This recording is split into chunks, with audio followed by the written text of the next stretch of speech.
Bonjour chers frères et sœurs de l'Église de Jésus. Aujourd'hui nous sommes le mardi 2 novembre 2021 et nous allons méditer ensemble, encore aujourd'hui, 2 chapitres du livre d'Ésaïe. Les chapitres 26 et 27 qui se situent dans un contexte de jugement divin. Le chapitre 26, 1 à 6, nous présente un chant de triomphe. Le verset premier parle du salut, qui est comparé à une muraille dont les portes laissent entrer le juste et le fidèle.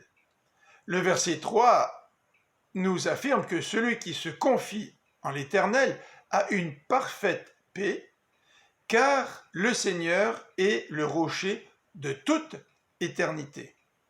Le verset 5 nous décrit l'Éternel comme étant victorieux et qui renverse les ennemis.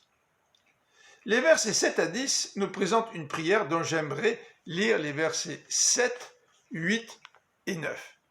Le chemin pour le juste est un chemin bien droit. Toi qui es droit, tu traces la voie que suit le juste. Aussi, ô Éternel, nous espérons en toi, sur les voies que tracent tes lois. Oui, tout notre désir vers toi se porte. Nous voulons te garder présent à la pensée. Le verset 9 débute en disant « J'aspire à toi pendant la nuit, et mon esprit te recherche au matin. » Dans les versets 11 à 19 du même chapitre 26, nous retrouvons une plainte, mais aussi une affirmation du retour à la vie. Après avoir mentionné le jugement, Ésaïe exprime sa confiance dans l'Éternel qui donne la paix, au verset 12, et qui est l'objet de la louange de son peuple, au verset 13. Ésaïe décrit aussi la tristesse du peuple qui s'est tourné vers Dieu, au verset 16, et il finit par évoquer la réalité de la résurrection, verset 19.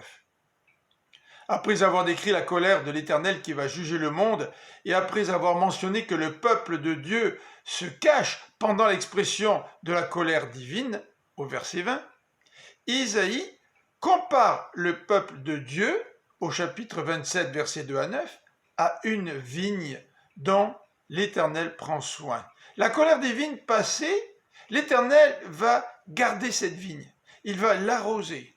Cette vigne qui représente Israël va refleurir, elle portera du fruit sur la surface de la terre. Oui, Israël sera châtié, mais sa faute sera expiée, nous dit le verset 9 du chapitre 27.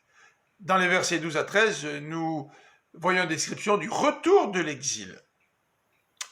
2 remarques. Le seul refuge face au jugement de l'Éternel, c'est de faire la paix avec lui, nous dit le verset 5. Christ est notre paix, c'est par lui que nous pouvons obtenir cette réconciliation avec Dieu.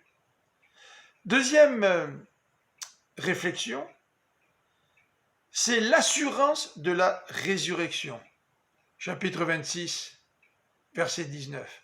C'est donc l'espérance du chrétien. Je vous souhaite une bonne fin de journée, que le Seigneur vous bénisse. À demain.